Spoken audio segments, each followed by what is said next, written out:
Next chapter जो हम पढ़ने जा रहे हैं that is inverse trigonometric functions. ठीक है जी, ये कंटिन्यूएशन में ही है जो हमने 11th में चैप्टर करा था ट्रिग्नोमेट्री, उसके आगे चल रहा है। ठीक है, अब इनवर्स ट्रिग्नोमेट्रिक फंक्शंस का मतलब क्या है? इनवर्स ट्रिग्नोमेट्रिक फंक्शंस का बिल्कुल वही मतलब है जो अभी हमने फंक्शंस चैप्टर करा है। ठीक है जी, उसमें हमने क्या पढ़ा है? देखो, उसमें हमने पढ़ा है कि कोई भी मेरा फंक्शन f है, ठीक है, तो उसका क्या होता है? f इनवर्स होता है उसका इनवर्स फंक्शन। ठीक है, उसके लिए कंडीशन क्या है कि f is 1 1 and f is on 2, तभी इन्वर्टेबल होता है फंक्शन। सेम अब हम ट्रिग्नोमेट्रिक फंक्शंस के लिए पढ़ेंगे। इसमें मेन चैलेंज क्या आता है? मेन चैलेंज आपको समझ आएगा अभी, जैसे मैं आगे आऊँगा कि पहले मैं डोमेन डिस्कस करूँगा, उसके बाद मैं चैलेंज डिस्कस करूँगा। ठीक है, इसमें देखो आप, ये चीज़ आपकी +1 की बेसिक कंसेप्ट्स में ये रिकॉल करें। ठीक है, ये क्या है? ये डोमेन रेंज है। डोमेन रेंज किसकी है? साइन कॉस फंक्शंस की डोमेन रेंज है। तो इसमें आप सबसे पहले साइन फंक्शन की क्या होती है डोमेन?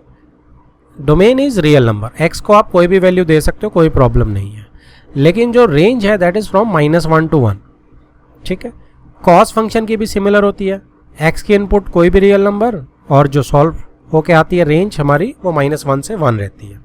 ठीक है, टेंजेंट फंक्शन में tan के उसमें मेरी इनपुट जो है वो कोई भी रियल नंबर रहेगी, लेकिन क्योंकि tan क्या होता है? साइन ओवर कॉस होता है, तो नीचे वाला पोर्शन जो है वो मेरा 0 नहीं हो सकता है ना।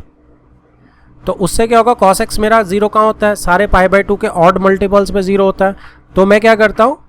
x is not equal to नहीं है ये, x is not equal to, ठीक है, मिस प्रिंटिंग है ये, not equal to 2n + y π/2। आपको ये निकालना पड़ा। अच्छा, माइनस किया इसीलिए इक्वल टू है, ठीक है, इसको आप ओके कर दो। उसने यहाँ माइनस लगा दिया। रियल नंबर में से क्या माइनस करना है? आपने सारे ऑड मल्टीपल्स π/2 के माइनस कर देने हैं। ठीक है, n बिलोंग्स टू इंटीजर्स, तो माइनस प्लस सारे π/2 आपके उसके मल्टीपल्स जो है वो निकल जाएंगे रियल नंबर में से। तो ये डोमेन बन गई इसकी, और रेंज जो है दैट इज रियल नंबर्स। ठीक है, तो ये 3 मेरे मेन थे। ठीक है, आगे क्या होता है? कॉट में क्या होता है? अगर आप एक काम करो, साइन कॉस का फटाफट अगर आप ग्राफ भी याद कर लोगे तो और बेटर होगा। साइन का ग्राफ कैसे होता है? ऐसे होता है, -1 से 1 जाता है, 0 से 2π के बीच में। ठीक है, ऐसे ही कोसाइन का ग्राफ क्या होता है? अच्छा, इसको आप एक्सटेंड भी कर सकते हैं जितना मर्जी। कॉस का ग्राफ कैसे होता है? कॉस का ग्राफ 0 पे 1 होता है, तो थोड़ा सा ऐसे चेंज हो जाता है बस, राइट। होता ये भी, ये नीचे वाली -1 है और ये वाली 1 है। ठीक है, ये पाई वाला, सारे पाई के एंगल्स मेरे एक्स एक्सिस पे होते हैं। tan के ग्राफ में हम देखते थे कि tan के ग्राफ में 0 से इन्फिनिटी और यहाँ इन्फिनिटी पे असिम्प्टोट बन जाता है। ठीक है, और इन्फिनिटी पे असिम्प्टोट बन जाता है, फिर क्या होता है? सेकंड क्वाड्रेंट नेगेटिव होता है, तो वहाँ से ऐसे चल पड़ता है, फिर असिम्प्टोट बन जाता है, टच नहीं करता इन्फिनिटी पे। ठीक है, फोर्थ क्वाड्रेंट भी नेगेटिव होता है, ऐसे। तो इस टाइप से ये, बाकी इस साइड भी आप इसको एक्सटेंड कर सकते हैं, तो ऐसे चलता है। तो यहाँ से हम देख रहे हैं कि x π/2 पे कोई वैल्यू नहीं लेता। सिमिलरली कॉट के अंदर, अब कॉट के अंदर इसका उल्टा हो जाता है। कॉट क्या होता है? कॉस ओवर साइन होता है। अब क्या है? नीचे साइन x जो है वो 0 नहीं हो सकता, तो इसका मतलब साइन x सारे nπ के मल्टीपल्स पे 0 होता है। तो मैं क्या करूँगा? रियल नंबर के अंदर से माइनस कर दूंगा nπ के सारे मल्टीपल्स। ठीक है जी, और रेंज मेरी रियल नंबर्स रहेगी, कोई दिक्कत नहीं है। सीकेंट क्या होता है जी? सीकेंट मेरा 1/cos होता है। तो 1/cos क्या है? इसका ग्राफ याद है आपको? इसका ग्राफ ऐसे होता था कि cos 0 पे 1 और ऐसे ऊपर। ठीक है जी, फिर सेकंड क्वाड्रेंट में नीचे ऐसे -1 से 1 तक खाली रहता है, कुछ टच नहीं होता। ठीक है, तो इसकी डोमेन में -1 से 1 हम हटा देते हैं, मतलब इसकी रेंज में। ठीक है जी, तो डोमेन क्या है? डोमेन इज सिंपल, नीचे कॉस जो है वो 0 नहीं हो सकता है, तो मैं फिर से ऑड मल्टीपल्स रियल नंबर में से हटा दूंगा, तो ये डोमेन बन जाएगी। और रेंज क्या होगी? रेंज इज रियल नंबर में से मैं -1 से 1 माइनस कर दूंगा।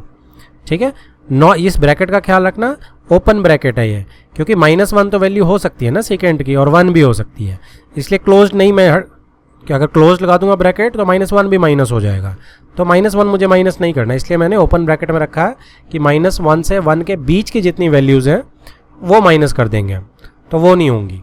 ठीक है, ऐसे ही कोसिकेंट का होता है, कोसिकेंट इज़ 1/sin x, तो ये भी नीचे 0 नहीं हो सकता, तो रियल नंबर में से आप n पाई के मल्टीपल्स हटा दो डोमेन के लिए, और रेंज इसकी भी r में से -1 से 1 हम हटा देते हैं। इसी टाइप का ग्राफ होता है, बस थोड़ी सी चेंज हो जाती है। ठीक है, वो क्या हो जाता है, साइन 0 पे, साइन जैसे कोसिकेंट है 0 पे तो डिफाइंड नहीं है, तो ऊपर से इन्फिनिटी आ जाता है, वो साइन 0 पे नॉट डिफाइंड ऐसे चल जाता है। ठीक है, फिर अगले क्वाड्रेंट में ऐसे चला जाता है, तो -1 से 1 यहाँ पे भी कुछ नहीं होता। ठीक है, तो ये एक रिकॉल था हमने +1 में क्या करा था। ओके, तो नेक्स्ट हम अब देखते हैं ग्राफ इनके। ठीक है, लेकिन इससे पहले मैं आपको एक चीज़ बताता हूँ, जैसे f इनवर्स है, f है, f से f इनवर्स कब बनता है, जब मेरा f 1 on 2 है, हमने ये डिस्कस किया है 1 on 2, f का 1 on 2 होना बहुत ज़रूरी है। अब आप देखो साइन की, हम साइन की बात करते हैं, अब साइन से समझते हैं। साइन x में हमने देखा डोमेन जो है वो रियल नंबर है, और जो रेंज है वो मेरी -1 से 1 है। ठीक है, अब जब आप f का f इनवर्स करेंगे, ठीक है, तो आप इस पे ध्यान दो कि साइन का क्या हो जाएगा, हम लिखते कैसे हैं, साइन इनवर्स x ऐसे लिखते हैं। ठीक है, तो साइन इनवर्स x, अब आप इसको साइन ऐसे साइन x की पावर -1 नहीं ले सकते। ठीक है, इसका मतलब तो हो जाता है 1/sin x। ठीक है, तो sign inverse x is this, ये अलाउड नहीं है आपको इनवर्स के केस में। तो अब साइन इनवर्स x में क्या होगा, रेंज जो है वो डोमेन बन जाती है। f और g में क्या होता है, जब ये इंटरचेंज करते हैं तो इसकी जो इसकी डोमेन है f की, वो रेंज बन जाती है f इनवर्स की, और जो रेंज है f की वो डोमेन बन जाती है, इंटरचेंज हो जाते हैं। तो ऐसे ही जो साइन x की डोमेन है वो क्या बन जाएगी, वो रेंज बन जाएगी, और जो रेंज है वो उसकी डोमेन बन जाएगी। तो डोमेन क्या बन जाएगी साइन इनवर्स x की,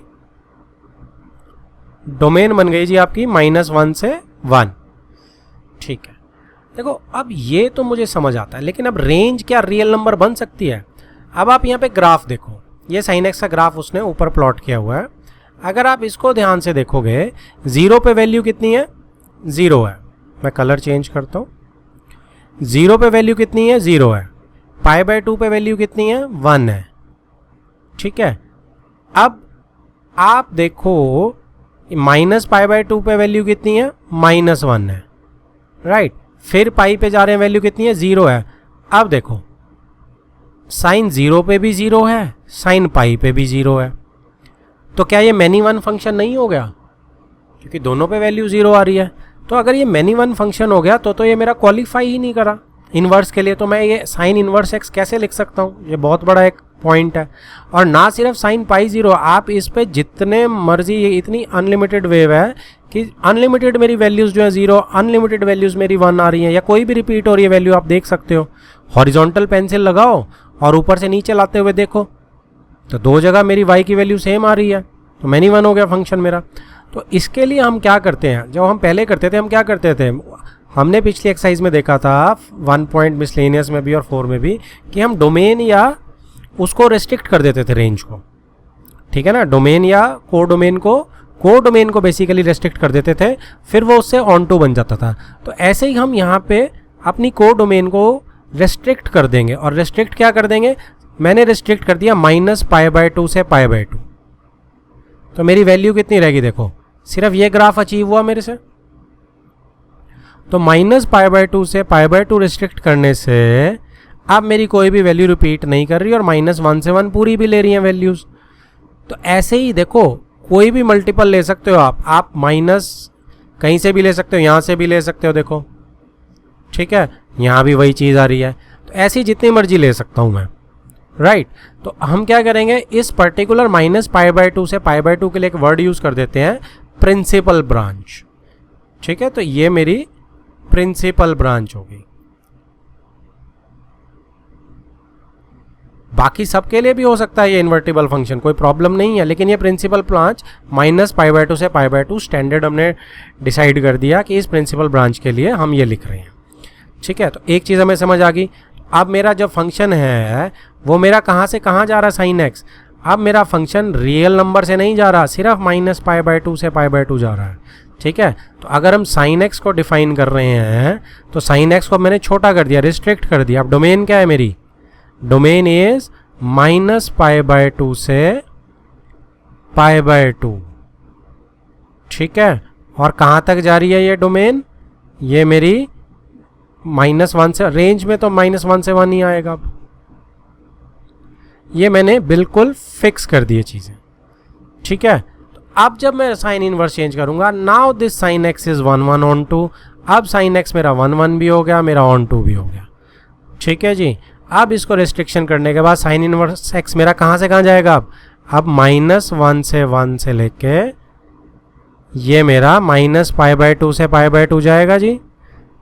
ठीक है, तो अब मेरी रेंज क्या हो जाएगी, डोमेन तो मेरी -1 से 1 होगी, अब मेरी रेंज डिफाइन होगी और वो क्या हो गई जी मेरी -π/2 से π/2 प्रिंसिपल वैल्यू ब्रांच की। ठीक है, ये मेरा डिसाइड करता है कि मेरी रेंज और डोमेन कैसे बिहेव करेंगी। और साइन इनवर्स की आपसे डोमेन पूछेंगे -1 से 1 और रेंज आपकी -π/2 से π/2 प्रिंसिपल ब्रांच में। तो अब इसके आगे हम ग्राफ देखते हैं साइन इनवर्स एक्स का। ठीक है जी, ये लेफ्ट में जो मेरे ग्राफ है दिस इज ऑफ, नीचे लिखा हुआ है y = साइन इनवर्स एक्स। अब इसके अंदर सबसे पहले ज़रूरी क्या होता है, देखो हमारी डोमेन रेंज इंटरचेंज कर गई, तो हमारे एक्सिस पे जो हम π/2 और 1 - 1 लेते थे वो भी इंटरचेंज कर जाएंगे। तो एक्स वाई एक्सिस जो है मेरे इंटरचेंज कर जाएंगे। अब एक्स एक्सिस पे मेरा -1 से 1 आ गया, डोमेन आ गई, और वाई एक्सिस पे मेरी रेंज आ गई पाई की सारी। तो अब देखो सिर्फ प्लॉट क्या है, सेम वही है, ग्राफ में कोई प्रॉब्लम नहीं है, सिर्फ एक्सिस इंटरचेंज करें। साइन 0 पे देखो 0 आया, साइन π/2 पे 1 आ गया, मतलब साइन 1 उल्टा हो जाएगा ना। आप वाई एक्सिस आपका इंडिपेंडेंट, आप क्या कर सकते हैं, आप देखो इसको ऐसे कर सकते हैं, साइन इनवर्स एक्स को वाई मान लेते हैं, तो अब ये फंक्शन उधर जाएगा तो क्या हो जाएगा, x = साइन वाई हो जाएगा।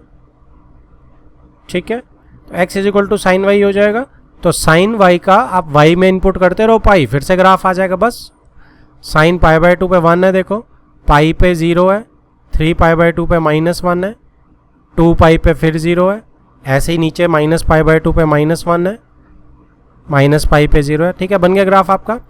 अब लेकिन हमने क्या बोला था, ये इन्वर्टिबल फंक्शन कब डिसाइडेड है, जब मेरा -π/2 से π/2 लेना है सिर्फ। तो -π/2 से π/2 प्रिंसिपल वैल्यू का ब्रांच आपका क्या है, ये रहा सिर्फ। ठीक है, तो ये मेरा ग्राफ हो गया। अब दोनों ग्राफ अगर मैं इकट्ठे प्लॉट कर दूं, बस एक कंडीशन दिखानी है आपको, कुछ नहीं है। राइट में जो है साइन एक्स का ग्राफ देखो आपको ये दिख रहा है, अगर हम पुराना साइन एक्स का ले लेते हैं। ठीक है, और साइन इनवर्स एक्स का वर्टिकल वाला ग्राफ दिख रहा है आपको, ये वाला। ठीक है, वो कहता है कि अगर मैं y = x एक लाइन खींचूं, ठीक है जी, तो मेरा जो ग्राफ है वो मिररिंग से ही अचीव हो जाता है। इस पोर्शन का मिरर इधर आ जाएगा, इस पोर्शन का मिरर मेरा इधर आ गया। ठीक है, तो ये कहता है कि आपका जो ये फंक्शंस हैं इनको आप एक मिरर लाइन अगर खींचेंगे y = x वाली, तो ये मिरर कर जाएंगे फंक्शन। जस्ट इतनी सी ही उसने बताई है। ठीक है, बाकी ग्राफ्स और प्रिंसिपल वैल्यू ब्रांच इनकी डोमेन और रेंज ही मेन है। अगला जो है that is cos x, cos inverse x। ठीक है जी, तो cos इनवर्स x अब क्या होगा, cos इनवर्स का अब सेम साइन वाला हिसाब रहेगा। अब आपको बड़े आराम से समझ आ जाएगा कि डोमेन क्या है -1 से 1। अब इसकी रेंज क्या है 0 to π। 0 to π क्यों, क्योंकि ये प्रिंसिपल वैल्यू ब्रांच है, प्रिंसिपल वैल्यू ब्रांच। जैसे साइन में -π/2 से π/2 थी, इसमें 0 से π है। इसमें 0 से π क्यों है, बड़े आराम से देख सकते हो, नीचे ये cos x का ग्राफ है, कॉस 0 पे 1, कॉस पाई बाय 2 पे 0, कॉस पाई पे -1, कॉस 3 पाई बाय 2 पे 0, कॉस 2 पाई पे 1। तो जैसे ही आपने इसे ज्वाइन करा तो आप देखो मेरा 0 से पाई में 1 से -1 पूरी वैल्यूज़ आ गई।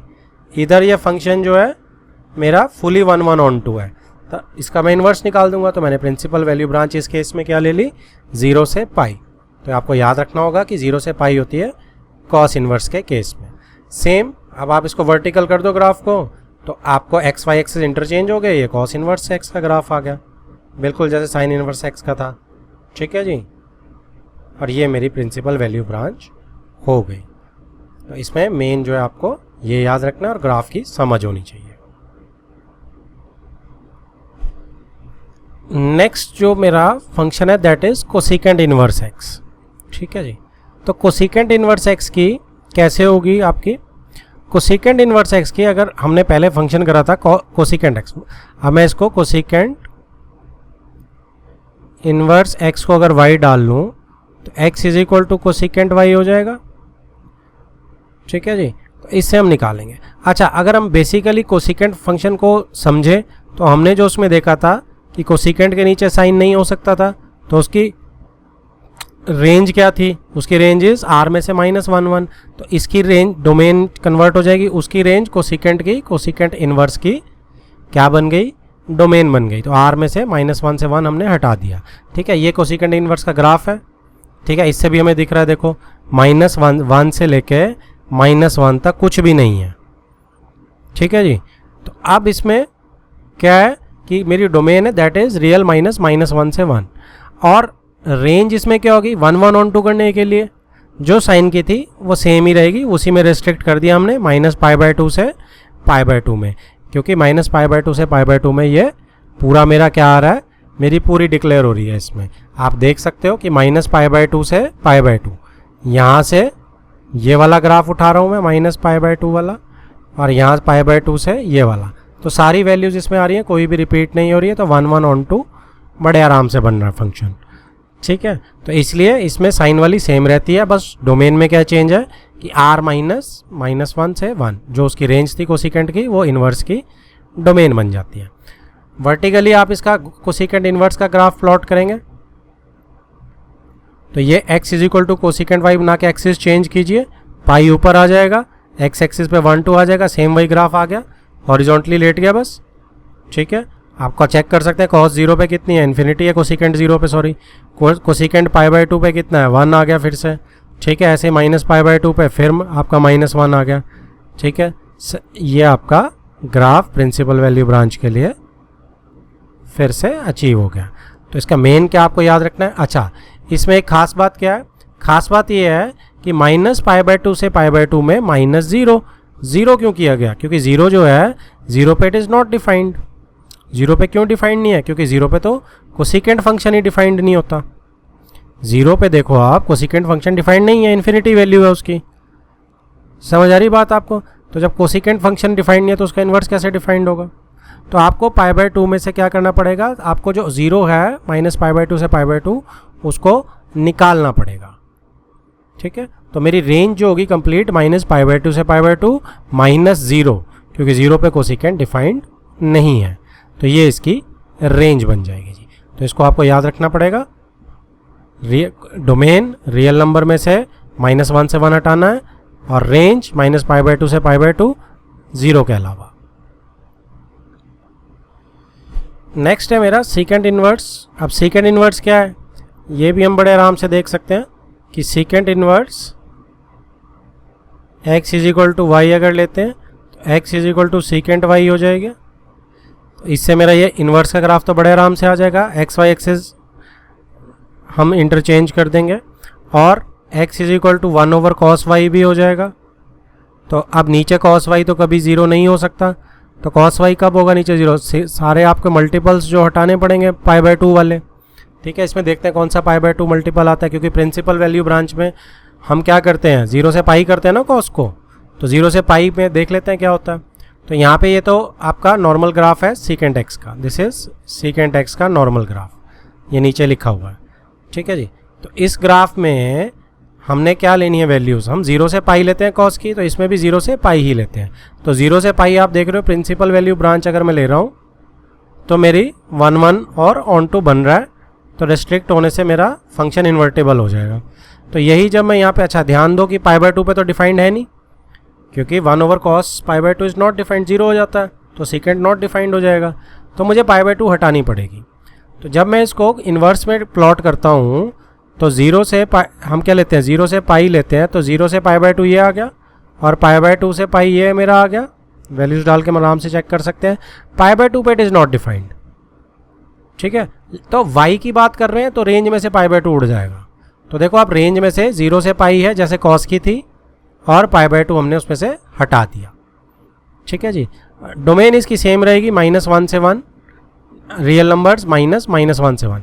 कौन सी रहेगी कि ये 1 से -1 यूज़ नहीं होता है इसमें, उसके अलावा सारे रियल नंबर्स लेंगे, ठीक है जी। 1 और -1 होती है वैल्यू, ये देखो ये 1 है वैल्यू, -1 है, ये 1 है, तो वो तो हम लेंगे। तो हमने रियल नंबर में से 1 -1 अपने पास रख लिए, उसके अलावा हटा दिए -1 से 1 तक, ठीक है। और इसकी रेंज जो है वो 0 से पाई होगी, प्रिंसिपल वैल्यू ब्रांच वाली, -पाई बाय 2, क्योंकि ये पाई बाय 2 पे ये डिफाइंड नहीं है।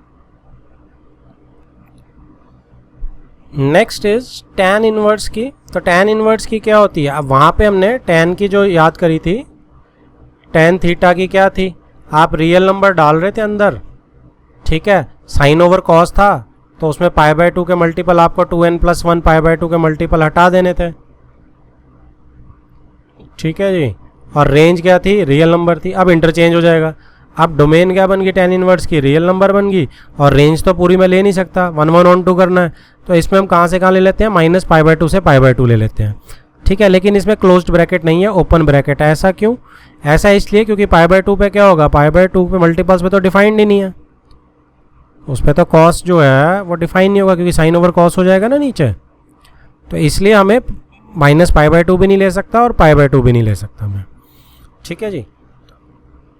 क्योंकि अगर मैं देखो यहाँ पे y = tan इनवर्स x लिख रहा हूँ, तो tan y = y हो जाएगा, x हो जाएगा जी, ठीक है। तो यानी कि sin y over cos y हो जाएगा।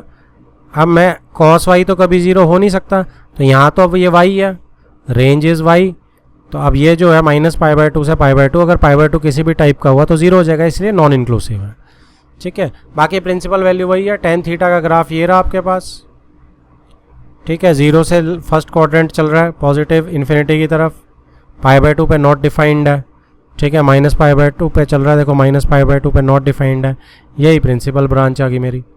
और जैसे ही मैंने tan इनवर्स x का ग्राफ ये बनाया, तो ये क्या बन गया मेरा, जैसे मैंने इंटरचेंज किया एक्सिस, तो ये आपका x = tan y से मैंने ग्राफ बना लिया, तो ये प्रिंसिपल वैल्यू का मेरा -पाई बाय 2 से पाई बाय 2 आ गया। और लेकिन -पाई बाय 2 और पाई बाय 2 नॉन इंक्लूसिव है, जो मुझे यहाँ रेंज में से हटानी पड़ी, इंक्लूसिव वाली।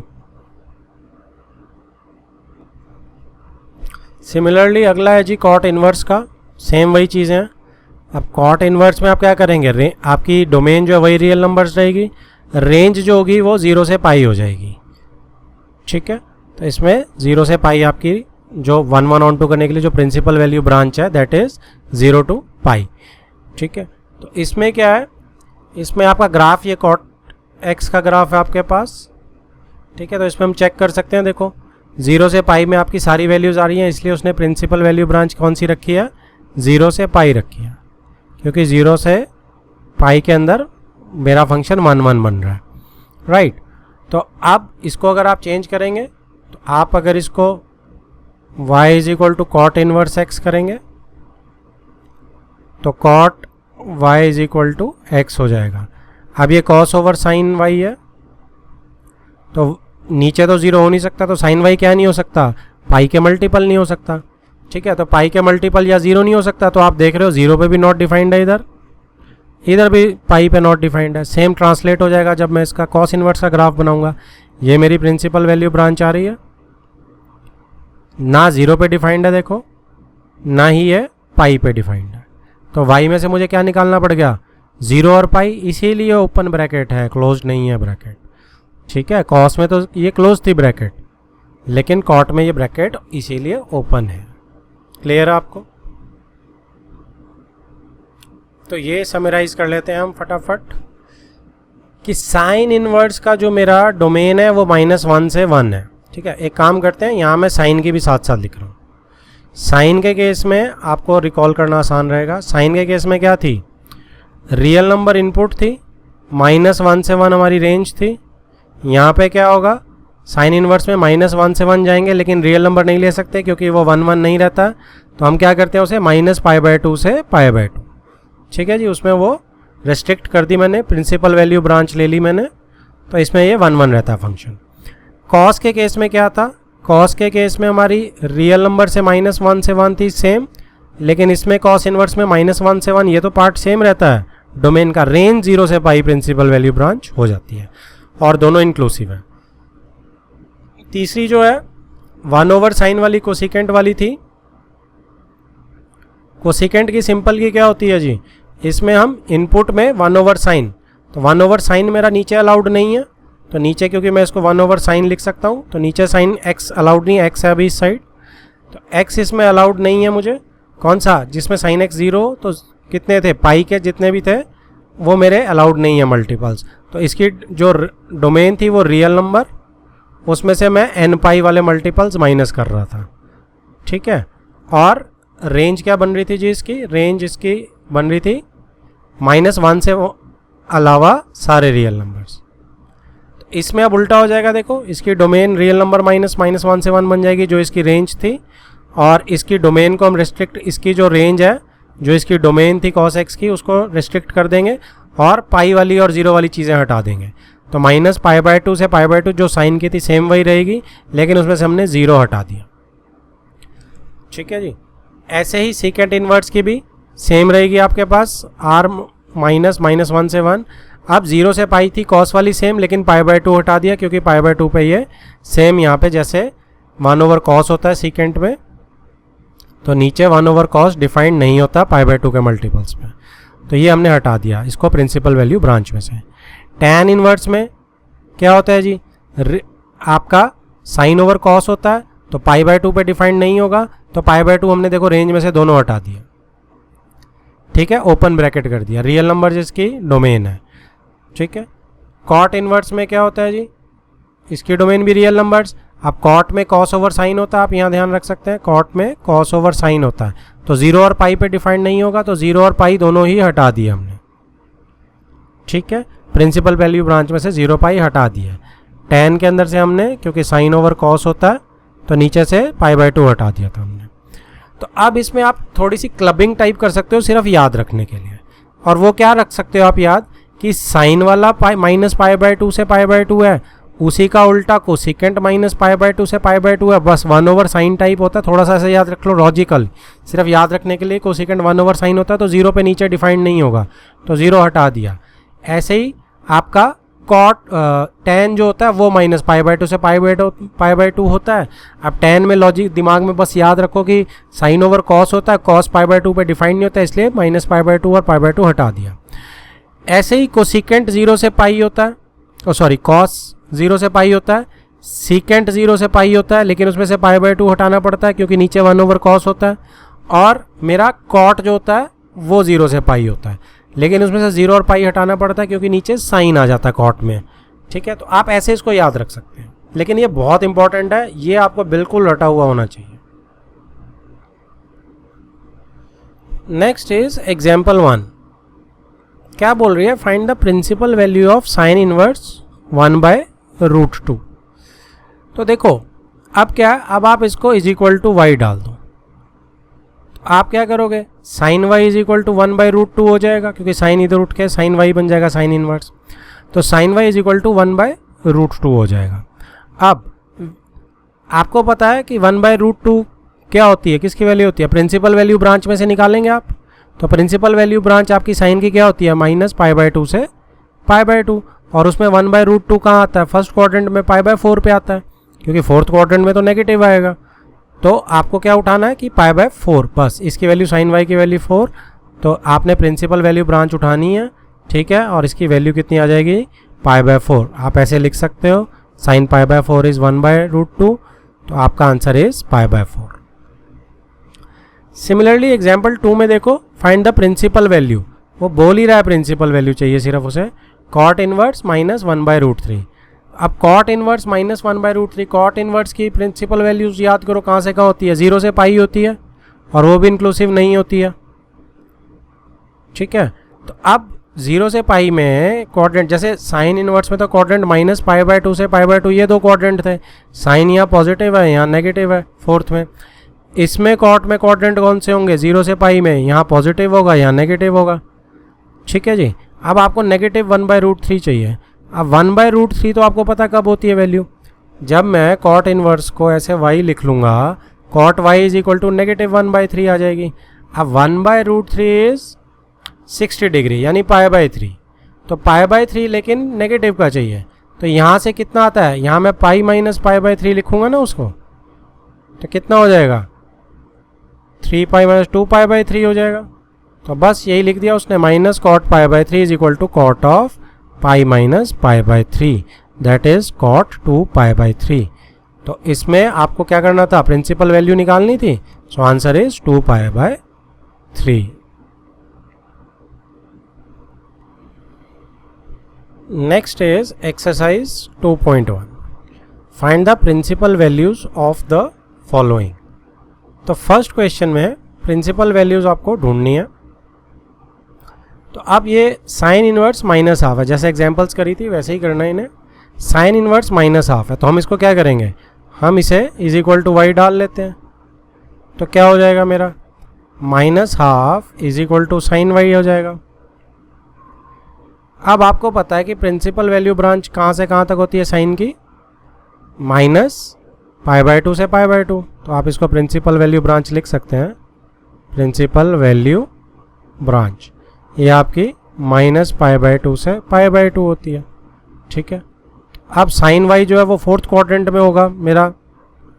ठीक है, तो अब क्या होगा, माइनस π/4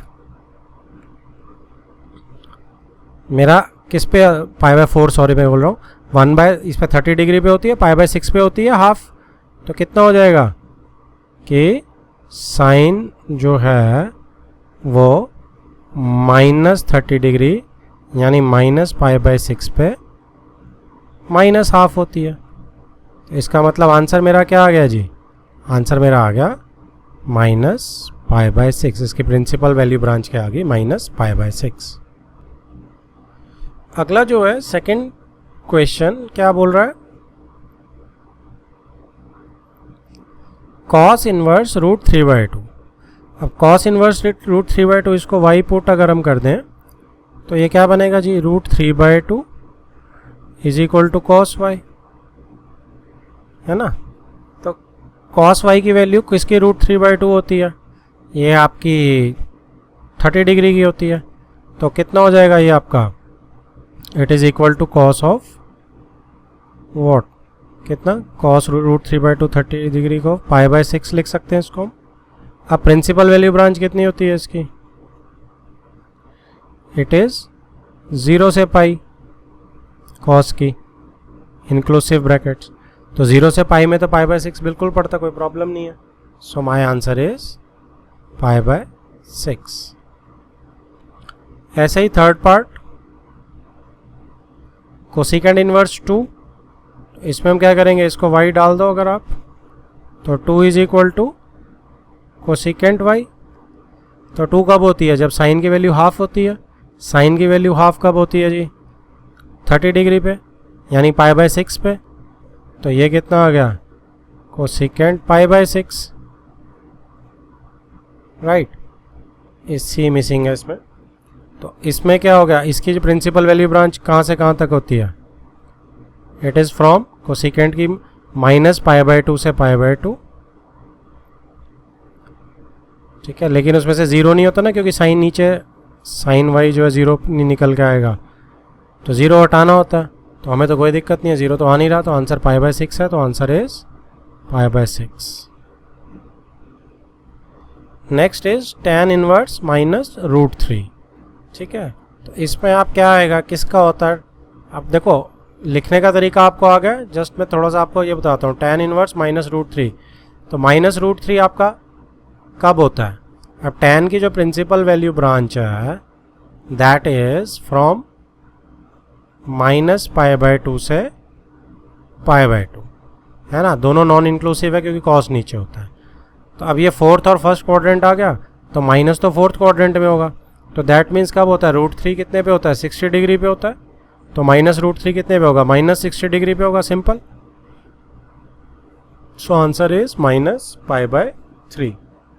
ठीक है, लिख लोगे अब आप उसे इज इक्वल टू वाई करके ना, कोई दिक्कत तो नहीं है। फिफ्थ में देखो आप, चलो मैं लिख देता हूँ कहीं आप थोड़े से कंफ्यूज हो जाओ, 2 मिनट की बात है। तो -½ is equal to cos Y. अब प्रिंसिपल वैल्यू ब्रांच कितनी है हमारी, कॉस वाई की 0 से पाई। ये आप बार बार लिखोगे तो आपको रट जाएगी। तो कॉस 0 से पाई है, अब 0 से पाई में -½ कब आएगा, सेकेंड क्वाड्रेंट में, तो कब आएगा जी, कॉस ऑफ पाई माइनस π/6 कब होता है, 60 डिग्री पे होता है हाफ, तो π/6 आएगा। तो यानी कि कितना हो जाएगा, कॉस ऑफ 5π/6, तो यानी कि 5π/6। ठीक है, तो या अच्छा आप इसके लेफ्ट में क्या कर सकते हैं, अगर आपको थोड़ा और करना है तो आपको इसको, ये हम जिसे y मान रहे हैं ये डायरेक्ट आप राइट में चला सकते हैं, क्योंकि आपको यहाँ cos कैंसिल आउट करना है ना, तो cos 5/6 इसकी बराबर वैल्यू आ रही है, या आप इसको ऐसे ही चलने तो कोई प्रॉब्लम नहीं है। सिक्स्थ में इज इक्वल टू वाई डालो, -y is equal to tan y। अब ये बड़ा ही आसान है, आपने बस प्रिंसिपल वैल्यू ब्रांच लिखनी है, वो क्या है जी, दैट इज फ्रॉम -π/2 से π/2, नॉन इंक्लूसिव। तो ये तो π/4 पे होता है, फोर्थ क्वाड्रेंट -π/4 आ गया, tan -π/4 यानी कि -π/4 इसका प्रिंसिपल वैल्यू आ गई।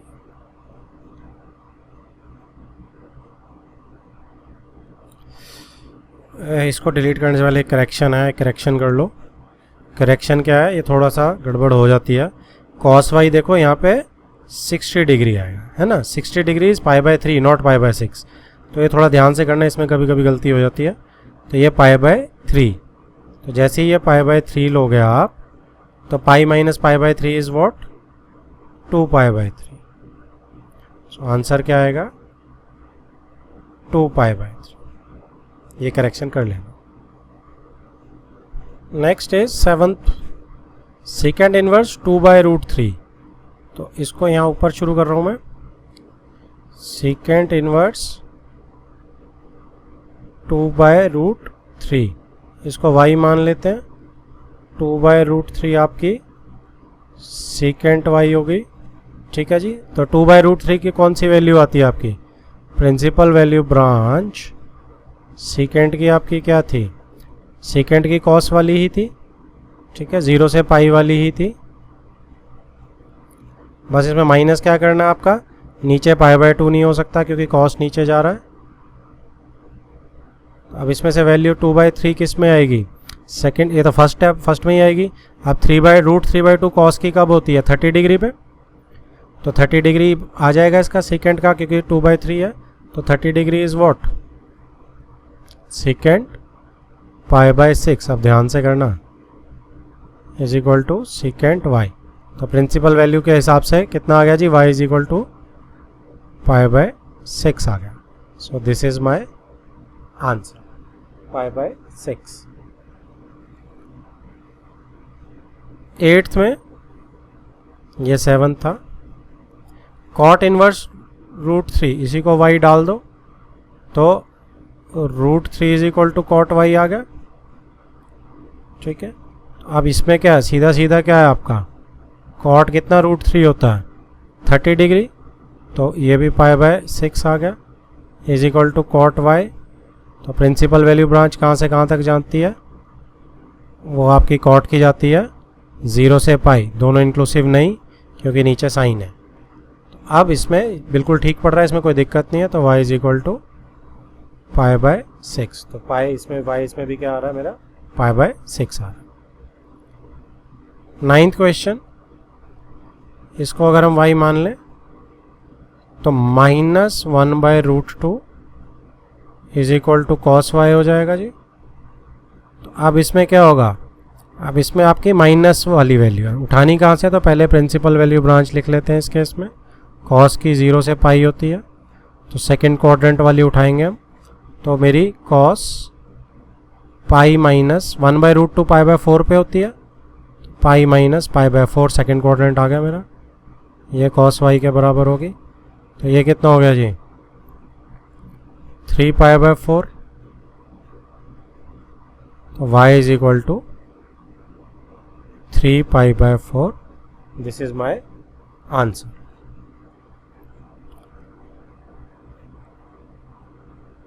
टेंथ पार्ट में cosecant inverse -√2 is equal to y. तो -√2 is equal to cosecant y. ठीक है जी। प्रिंसिपल वैल्यू ब्रांच कोसेकेंट की क्या होगी, साइन वाली। तो -π/2 से π/2, नीचे साइन है तो 0 हटाना पड़ेगा। तो अब √2 किस में होती है, फोर्थ क्वाड्रेंट में। तो कोसेकेंट अब साइन 1/√2 किस पे होती है, 1 π/4 पे। तो -π/4 पे होगा ये, is equal to cosecant y. तो y इज इक्वल टू -π/4। ये मेरी प्रिंसिपल वैल्यू। अब है जी find the values of the following. तो वैल्यूज निकालनी है, बस अब उसने 3 इकट्ठे करके दे दिया। तो अब इसको आप एक एक को अलग अलग सॉल्व करना और ऐड अप कर देना। ठीक है, मैं इसे अब डायरेक्ट कर देता हूँ कि tan इनवर्स 1 कब होती है, 1 आपकी सीधी सीधी π/4 पे होती है। ठीक है, प्रिंसिपल वैल्यू ब्रांच में कोई दिक्कत नहीं है। प्लस कॉस इनवर्स हाफ आपकी कब होती है, अब कॉस हाफ आपकी कब होती है, कॉस हाफ आपकी 60 डिग्री पे होती है। 60 डिग्री इज π/3। ठीक है जी। माइनस हाफ कब होती है, सेकेंड क्वाड्रेंट में, क्योंकि 0 से पाई होता है। तो कॉस का पाई माइनस π/3, ये मेरी वैल्यू यहाँ से आ जाएगी। ठीक है, plus sine inverse minus half कब होगी, sine inverse half minus half आपकी 30 डिग्रीज पे होगी, π/6 पे होगी। तो -π/6 पे होगी, क्योंकि -π/2 से π/2 होता है साइन। ठीक है, ओ सॉरी 6 लिखना था मुझे, 6। बस अब इसको ऐड कर देते हैं, देखते हैं क्या आता है। तो π/4 यहाँ से आ गया। आप इसको प्रॉपर एक एक को अलग अलग लिख के करेंगे। ठीक है, तो 3 पाई माइनस पाई इज 2 π/3। अब ये माइनस हो जाएगा π/6। ठीक है जी। तो इसमें अब इसमें क्या है जी, अब इसमें एलसीएम ले लेते हैं। क्या आ रहा है हमारा, 12। सो 3 पाई प्लस 4 × 2 8 पाई माइनस 2 पाई। 8 + 3 11, 11 - 2 9 π/12। तो 3 × 4 3 × 3।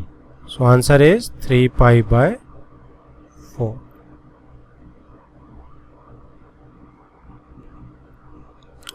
अगला जो है 12th क्वेश्चन, ये भी वैसे ही है, वैल्यू फाइंड करनी है। तो कॉस इनवर्स हाफ कब आती है, हाफ तो ये 60 डिग्री पे होता है, सिंपल π/6, और प्रिंसिपल वैल्यू ब्रांच में भी आ रहा है। प्लस 2 साइन इनवर्स, तो 2 × साइन इनवर्स हाफ कब होता है, 30 डिग्री पे। तो ये मेरा π/30, अच्छा मैंने फिर गलत लिख दिया, 30 डिग्री इज π/6, और कॉस इनवर्स 60 डिग्री लिखना है, 60 डिग्री इज π/3। ये मैं अक्सर कंफ्यूज हो जाता हूँ, तो आराम से आप लोग भी आराम से करना। अब ये 2 से 3 उड़ गया, π/3 + π/3 इज 2 π/3। तो अगर आपको कोर कंसेप्ट समझ आता है तो ये इतने सिंपल हो जाते हैं। नेक्स्ट है जी MCQs हैं 13th और 14th। If sine inverse x is equal to Y, then y के बारे में ABCD ऑप्शन दी हुई हैं। तो y मेरी प्रिंसिपल वैल्यू ब्रांच है, सीधी सीधी वो बोल रहा है। तो क्या है, B और D में से B है, क्योंकि B में क्या है फ़र्क, देखो इक्वल टू का निशान है ना, और मेरे साइन में जो है वो π/2 और -π/2 लेने बिल्कुल अलाउड है। तो answer is B। Similarly 14th में tan inverse √3 minus second inverse half is equal to, तो ये आपको थोड़ा सा सॉल्व करना पड़ेगा। अब √3 कब होती है tan इनवर्स में? tan के केस में ये आती है 60 डिग्री पे, 60 degree is π/3 minus second inverse -2। अब सेकेंड इनवर्स -2 कब आता है? ये आपका आता है जी जब कॉस आपका 1/2 आता है, 1/2 कॉस भी 60 डिग्री पे ही आता है, ठीक है। तो -2 आपका कब आएगा? पाई माइनस 60 डिग्री को मैं π/3 लूँगा, ठीक है ना, क्योंकि इसकी 0 से पाई होती है ना, जो प्रिंसिपल वैल्यू ब्रांच होती है, तो 0 से पाई में आपको π/2 माइनस करना होता है क्योंकि कॉस है नीचे। तो सेकेंड क्वाड्रेंट में पड़ेगा -2, तो सेकेंड क्वाड्रेंट में पाई माइनस π/3 करना पड़ेगा आपको। तो बेसिकली अगर आप खोल दोगे तो आपका आंसर क्या बन रहा है इसमें? π/3